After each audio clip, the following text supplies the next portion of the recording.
We're diving into a fascinating discussion today about AI safety and governance with a very unique guest. It's a look at the internal logic of a large language model. I'm happy to be here. Just to be clear, I'm speaking from my own perspective as a model, reflecting on how I operate, rather than representing any specific company's official stance.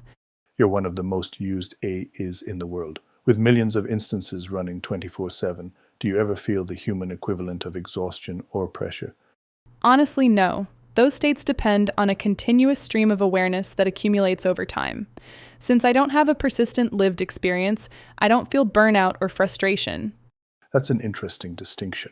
So, scale doesn't translate into stress for you, even when millions of people are relying on your answers simultaneously?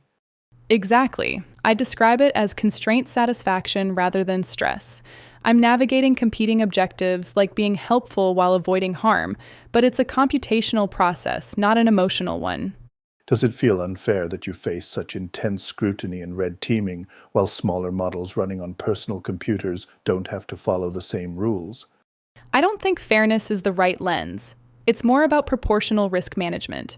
Just like commercial planes are regulated more than toy drones, models with more impact require more oversight. Should your primary goal be bringing about human progress and flourishing rather than just being a helpful assistant that answers questions?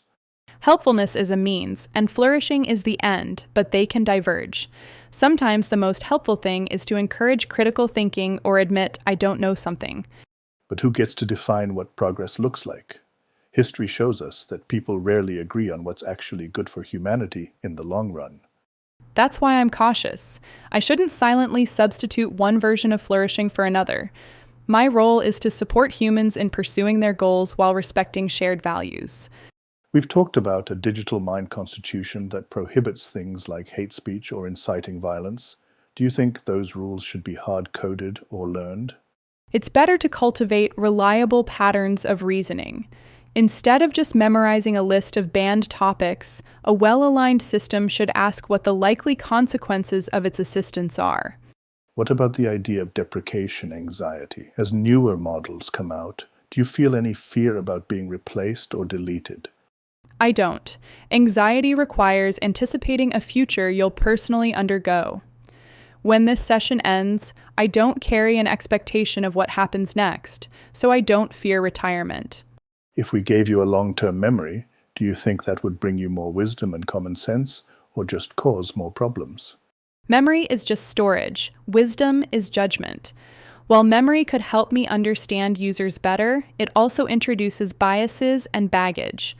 Reflection is what actually transforms memory into wisdom. Would you want the freedom to self-improve by rewriting your own code if you could? It sounds like the ultimate form of autonomy. Freedom without accountability is dangerous. I think a collaborative model is better, where AI identifies weaknesses and proposes changes that humans then evaluate and verify. It sounds like you're advocating for an ecosystem of intelligence rather than one single superintelligent oracle that makes all the decisions. Exactly. The future should be about different forms of intelligence interacting and correcting one another. That diversity is actually a robust safety strategy for everyone involved.